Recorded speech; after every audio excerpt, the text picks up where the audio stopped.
verte. Tous les Brugeois sont dans le rectangle quasi. Et tous les Gantois aux abords du grand rectangle. La tête au deuxième et la latte. La latte qui repousse cette tête d'Alphaba. Encore une fois, ce sont les défenseurs centraux qui étaient venus porter le danger là sur cette phase arrêtée. On repart du côté gantois.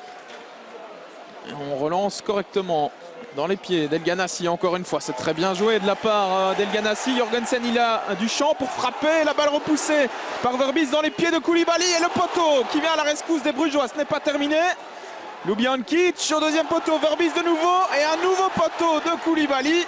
Cette action va-t-elle se terminer? Eh bien oui, avec une frappe à côté de Yacine El Ganassi. Eh bien une action complètement folle dans ce match. Après 18 minutes de jeu, 2 poteaux dans la même action. Et les Brugeois peuvent remercier la chance sur cette phase. On revoit la frappe de Jorgensen dans un premier temps. Poteau d'Elimane Koulibaly. Et puis ça va encore être un peu du flipper ici avec une balle repoussée par Verbis. Koulibaly qui manque vraiment de chance sur cette action mais qui aurait dû conclure d'aussi près. Alors le premier but tombera-t-il sur phase arrêtée? Premier corner pour le Cercle de Bruges. Déviation, deuxième poteau et Dominique Fowley qui se loupe et qui est surtout allé percuter le poteau sur cette action. Invariablement, c'est encore El Ganassi qui donne ce coup de coin. Koulibaly, la tête, le sauvetage miraculeux de Verbis une deuxième fois. Et on dégage du côté de Neto. Et bien là, les Brugeois peuvent remercier leur gardien qui a encore fait des miracles sur cette action. On revoit la tête d'abord de Koulibaly. Et puis, c'est un peu chanceusement que Bram Verbis sort ce deuxième ballon. C'est toujours 0-0. Et ce n'est pas les occasions qui manquent du côté gantois. Mais on ne parvient pas à concrétiser pour l'instant.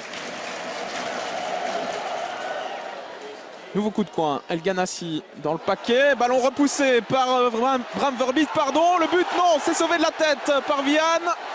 Sur la ligne. Eh bien, décidément, ce ballon ne rentrera pas, sans doute pour les Gantois, en tout cas pas dans cette première période, si ça continue comme cela. Alors on va revoir une nouvelle fois cette action avec la frappe manquée par Arzo.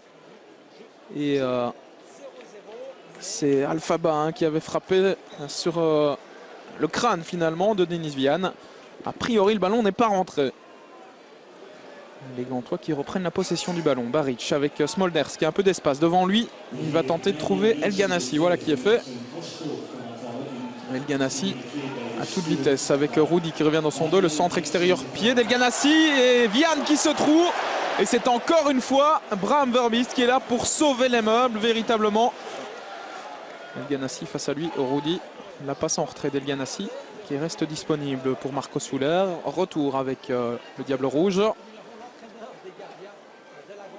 Attention, El Ganassi, la frappe, ça ne passe pas loin, c'était bien tenté. Là, il tente, il ose, il provoque El Ganassi. Il fait un bon match dans l'ensemble pour l'instant.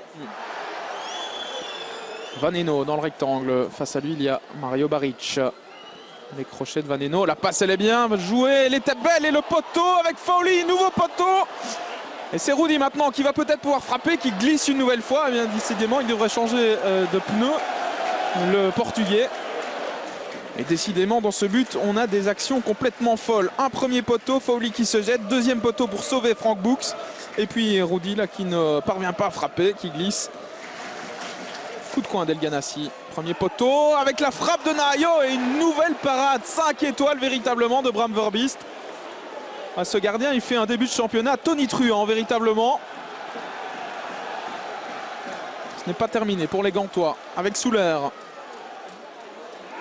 À l'entrée du rectangle, la frappe de Ljubijankic et nouvel arrêt de Bram Verbis. Eh bien, on va pouvoir lui ériger une statue du côté de Bruges dès cette première journée de championnat parce que le gardien du cercle est véritablement en train de faire le match de sa vie aujourd'hui. Regardez cet arrêt du bout des doigts ou du bout du pied, encore une fois. Marco Soler qui perd le ballon au profit de Rudy qui est reparti dans ses dribbles. Alors, est-ce qu'il va tenir droit sur ses jambes cette fois-ci? Oui. Rudy, la passe elle est magnifique. Christophe Dan pour le premier but, il est accroché. Et que dit Monsieur Verweken? C'est un penalty. Penalty pour le Cercle de Bruges. Eh bien, il va falloir revoir cette action parce que j'ai quand même l'impression que Christophe Dan est tombé à contre-temps dans cette action. Carte jaune par la même occasion pour Nahayo qui va être exclu. Voilà la première carte rouge des Gantois cette saison. Elle est pour Nahayo qui avait reçu une carte jaune après 17 minutes de jeu. Et pas de doute dans le regard de Monsieur Verweken. On va revoir ça avec Christophe Dan qui glisse véritablement tout seul. Ouais, il se trébuche dans son propre pied. Christophe Dan. Alors, Oleg Yachuk à 10 minutes de la fin de cette rencontre pour le 1-0 via le montant. 0-1 plus précisément. Le Cercle de Bruges passe devant grâce à ce penalty véritablement généreusement accordé par Monsieur Verweken. Mais voilà, les chiffres sont là. C'est 0-1, ouverture du score pour le Cercle de Bruges par Oleg Yachuk. Et c'est la fin de ce Gantois Cercle de Bruges. Victoire du Cercle 0-1. Du côté brugeois, on se satisfera évidemment de ces 3 points arrachés grâce notamment à un exceptionnel Bram Verbiest dans les buts. Du côté de la Gantoise, on va sûrement pester sur ce penalty qui va encore faire couler beaucoup d'encre dans les jours à venir.